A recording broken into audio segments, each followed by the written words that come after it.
يا صباح الخير ويا مساء الخير ونتفرج بالليل. اهلا بيكم. المرة دي جاي في حلقة صراحة انا حزين شوية، لان لسه قاري من بوست عمله اخو ريم حامد الباحثة اللي توفت، او بمعنى اصح او معنى ادق اللي اتقتلت في فرنسا. لسه قاري بوست كاتبه نادر اخو ريم حامد، نادر حامد، بيتكلم بيقول الجنازة للوفاء، الجنازة للباحثة الشهيدة، يعني بمعنى أصح هو بيطلقها علنة واضحة وصريحة ان اخته ريم حامد اتوفت بطريقة القتل.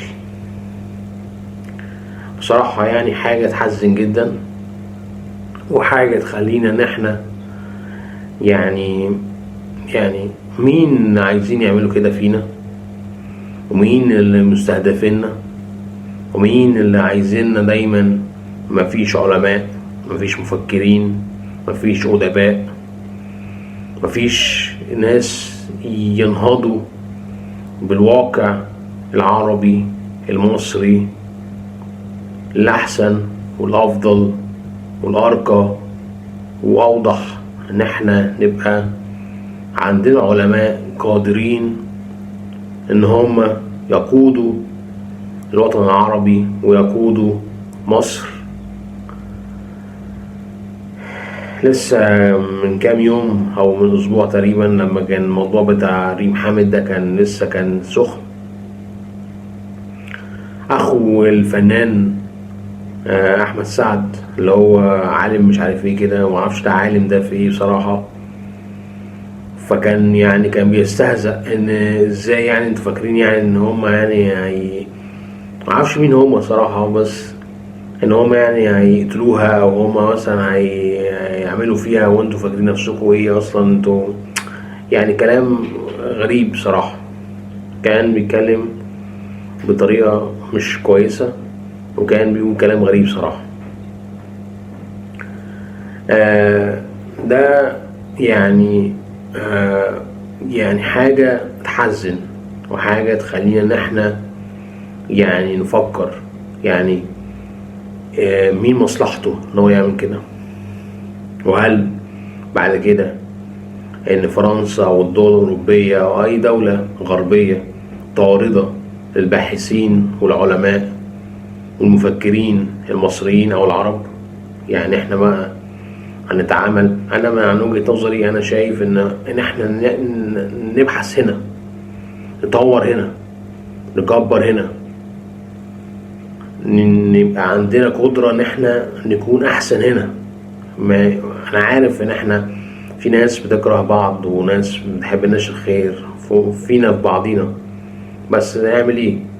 شايفين يعني احنا لما نروح مثلا بره بنتقتل ويحصل حاجات غريبة ما نفهمهاش. وبعد البوستات اللي هي كانت كاتباها ان كانت في ناس بيتجسسوا عليها، وفي ناس بيراقبوها، وفي ناس في الأوضة بتاعتها من كلامها هي، البوستات بتاعتها هي الشخصية، وفي ناس كانوا نقلوا حاجات من مكانها في بيتها اللي هي كانت ساكنة فيه والحاجات دي كلها. فبصراحة يعني موضوع حزين ويحزن،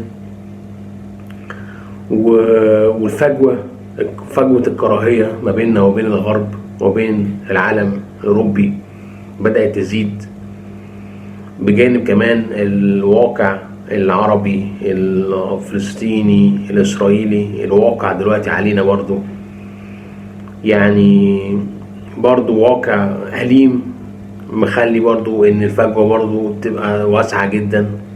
فمش عارف المستقبل مخبي لنا ايه، والمستقبل شايل لنا ايه. بس يعني اللي انا شايفه ان احنا نجتهد ونعمل ونعمل ونعمل، لان المستقبل مش هيطبطب على حد مش قادر ان هو يتطور ويتعلم ويفكر ويدور ويبحث ويشوف. علشان زي ما انتم شايفين المتفوق والناجح والباحث بيتم قتله بماء باردة.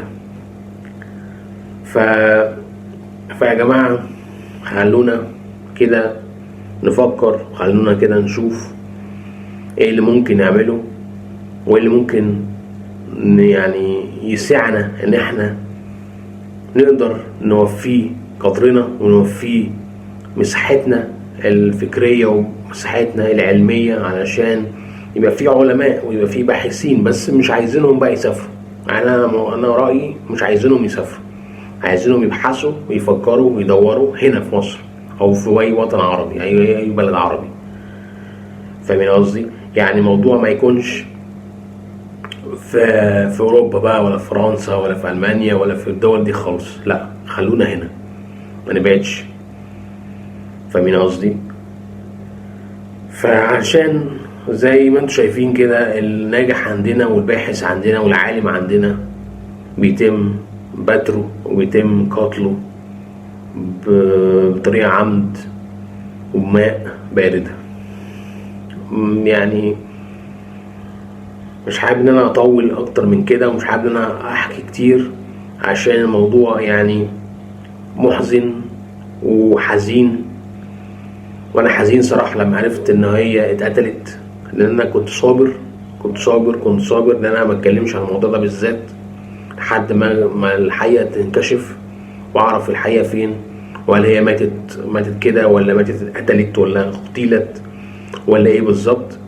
لكن لما اخوها بذات نفسه نادر حامد كتب على بوست على الفيسبوك ان هي الشهيدة وجنازة الوفاة الباحثة الشهيدة دي يعني اتقتلت. اللي بيقرأ من ورا السطور هيعرف ان الشهيدة معناها اتقتلت. تمام؟ وربنا يرحمها ان شاء الله ويحطها كده ما بين من الناس اللي هم كويسين في الآخرة ان شاء الله. يعني اتمنى ان انا ما حزنتكوش وما دخلتكوش في مود حزين، وتكونوا سعداء. وانا كنت وحشني قوي بصراحة ان انا بقالي كتير ما عملتش فيديوهات. فقلت بقى ايه، بما ان في خبر وفي حدث اكيد هتم وحدث اكيد صار، فطالما كده فقلت لا لازم اتكلم ولازم اطلع. انا كنت عامل حسابي ان انا اقعد اسبوعين كمان اخد راحة شوية، لان انا بقالي حوالي اكتر من 4 شهور بعمل فيديوهات من غير ريست خالص. عملت حوالي 57 فيديو. ده مش موضوعنا دلوقتي، ولكن خلونا نركز في مقتل ريم حامد، الله يرحمه. شكرا لكم، وكان معكم وائل، واتمنى ان تكونوا في احسن حال، ما تكونوش حزانة، وربنا يكرمنا ان شاء الله كلنا جميعا بالتفوق والنجاح والعلم والفكر والادب ان شاء الله.